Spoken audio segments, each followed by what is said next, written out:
Gusti Raden Mas Doro Jatun adalah anak ke-9 dari Sri Sultan Hamengkubuwono ke-8 dan Raden Ajeng Kustilah atau Kanjeng Ratu Alit tumbuh dalam lingkungan Keraton Yogyakarta.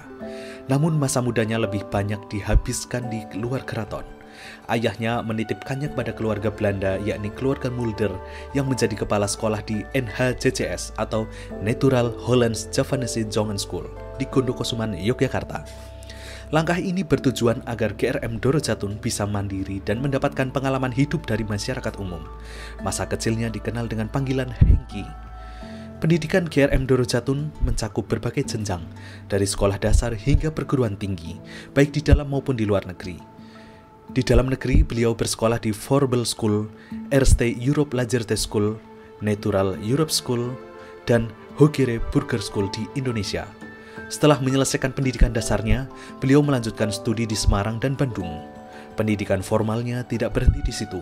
Dalam buku Tahta untuk Rakyat karya Rum 2011 disebutkan bahwa GRM Doro Jatun dikirim ke Belanda untuk menyelesaikan pendidikan lanjutannya di Gymnasium dan Rijkskunde Universitas di Leiden, Belanda.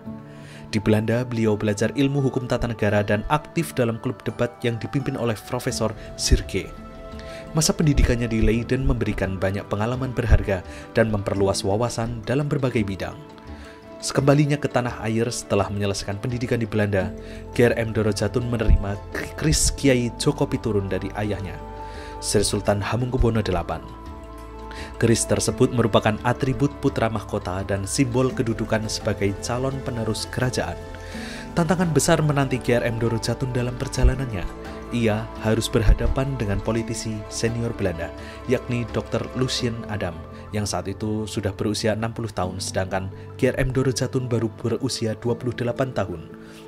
Berbagai poin perjanjian dengan Belanda sulit disepakati oleh GRM Doro Jatun, termasuk masalah jabatan patih, Dewan Penasehat, dan pasukan keraton yang mendapatkan perintah langsung dari Ratu Belanda. Meski awalnya sulit, GRM Doro Jatun akhirnya menyetujui perjanjian dengan Belanda setelah 4 bulan negosiasi alot. Pada tanggal 12 Maret 1940, beliau menandatangani kontrak politik dengan Belanda yang terdiri dari 14 bab dan 59 pasal. Dengan langkah ini, GRM Doro Jatun menjadi putra mahkota dengan gelar Pangeran Adipati Anom Hamengkunegara Sudibya Raja Putra Narendra Mataram.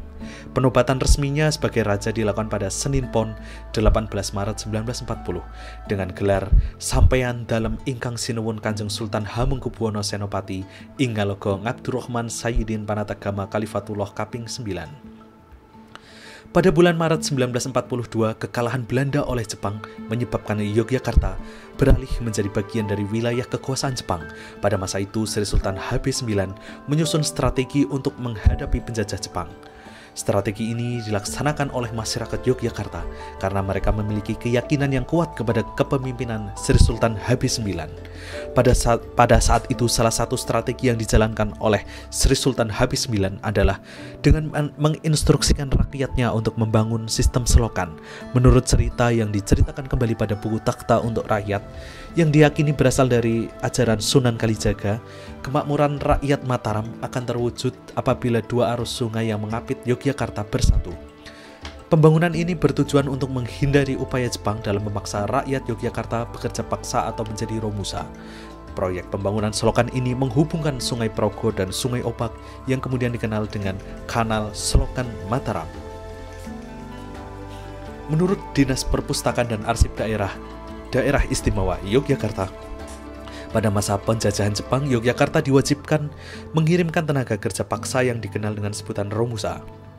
Namun dengan siasat Sultan HB9 yang memimpin Yogyakarta saat itu, beliau yang merupakan seorang pemimpin yang responsif terhadap situasi merespon hal ini dengan segala taktik siasat.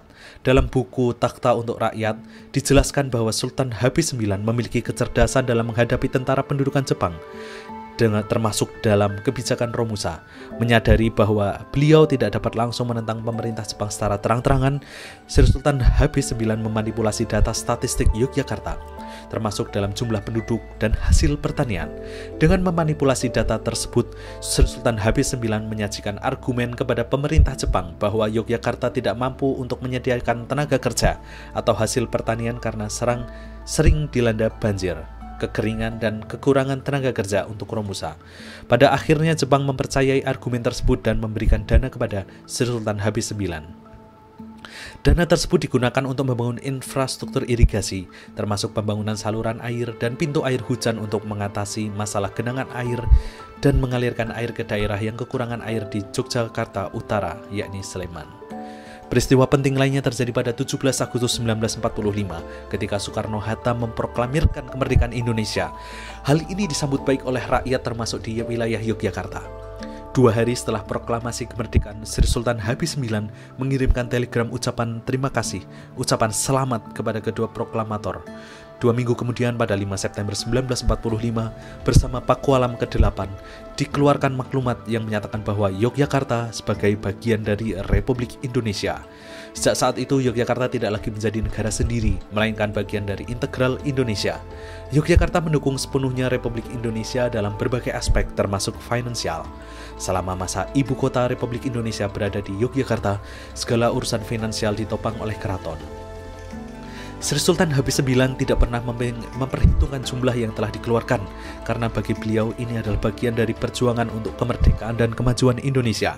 Beliau juga aktif mendukung diplomasi Indonesia di kancah internasional dengan mengunjungi negara-negara luar dan memperjuangkan pengakuan kemerdekaan Indonesia. Kesungguhan dan kebijaksanaan Sri Sultan Habib IX dalam menghadapi berbagai tantangan menjadikannya salah satu tokoh yang dihormati dalam sejarah Indonesia. Dalam kiprahnya yang terkenal di Indonesia sebagai raja dalam republik, Sri Sultan Hamengkubuwono IX menunjukkan sikap kepemimpinan yang luar biasa.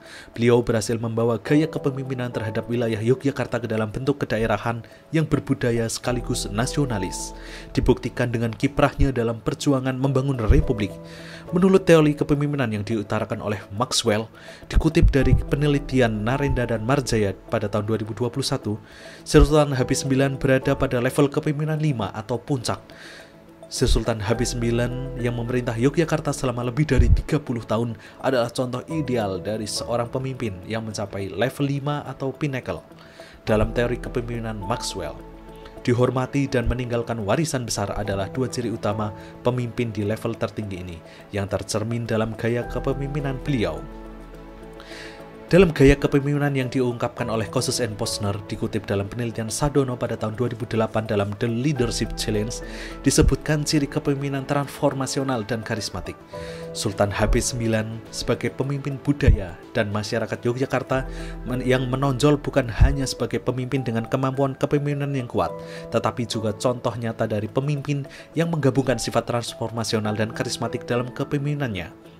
Selama lebih dari 30 tahun memimpin Yogyakarta, Sultan Habib IX meninggalkan jejak yang mendalam dalam sejarah negara ini dan membangun fondasi untuk kemajuan dan kemakmuran wilayahnya, sambil tetap menjadi teladan bagi generasi berikutnya.